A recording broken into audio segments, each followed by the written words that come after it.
going on behind the scenes that we're not being told? I'll let you read it because there's some words not appropriate for church. You gotta be kidding me.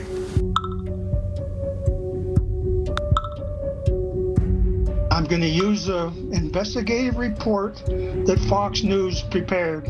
I am disgusted at the way you acted and the things that you did in secret. You have made us a laughing stock of this whole state.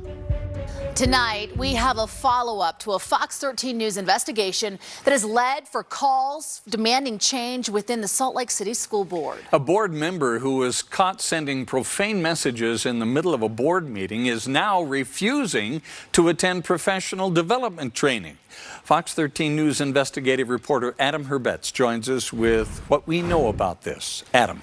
Yeah, Bob Kelly, the Salt Lake City School Board admits 2020 was an embarrassing year filled with fighting and profanity. But now members, despite their differences, are showing unity and attending training, with one exception.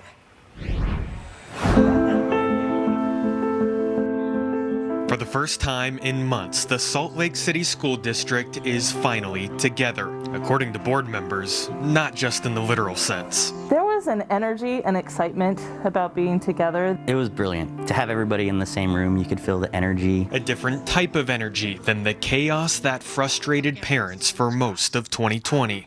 Okay, let's not. This is an important part. We've seen division, dysfunction, manipulation. It was something that I wouldn't have tolerated in my office.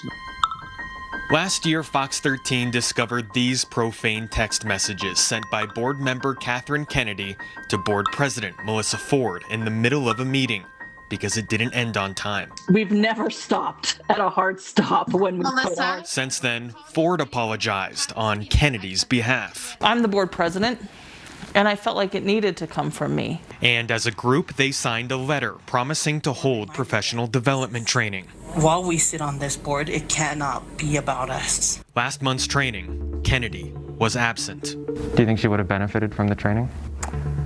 I think we all would have benefited. What we're trying to create here is a unified team.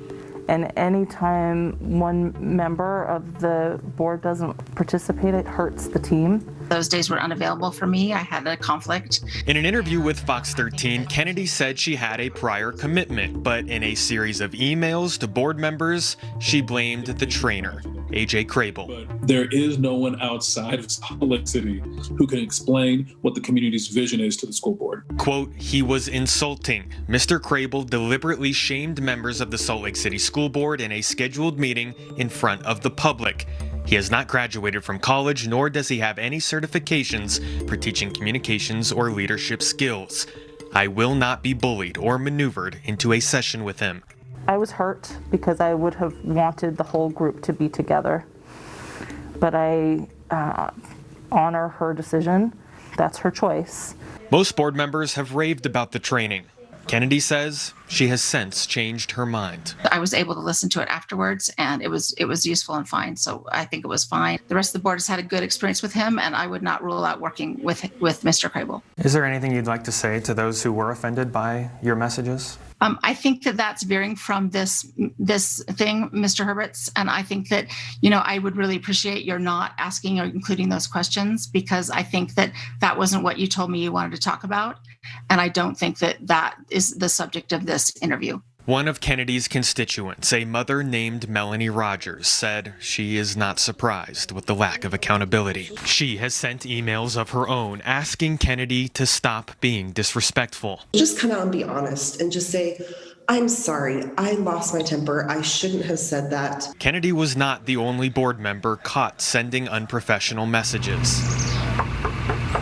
But she is the only one who has repeatedly declined opportunities to answer for it. We've been under a microscope. I look at this, what we did in the last 2 days, as a continuation of our commitment to the community. Is there anything that you would like to say to those who might have been offended by some of the messages they saw from you? Absolutely. Talk is cheap and actions speak louder than words. I'm not going to shy away from that. I'm going to own not only my mistakes, but I'm also going to make sure that we move this district forward in a positive way.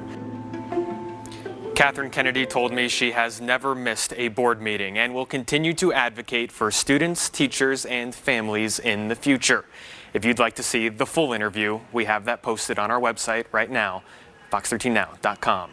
Reporting in studio, Adam Herbets, Fox 13 News, Utah. Adam, thanks so much. After seeing that, there seems to be a lot more questions still unanswered. Let us know what happens. Also, by the way, if you'd like to join Adam right now on the Fox 13 Facebook page, he will be there discussing this story and answering your questions. And if you have a story you would like the Fox 13 investigative team to look into, send an email to iteam@fox13now.com or call the tip line 801-536-1314.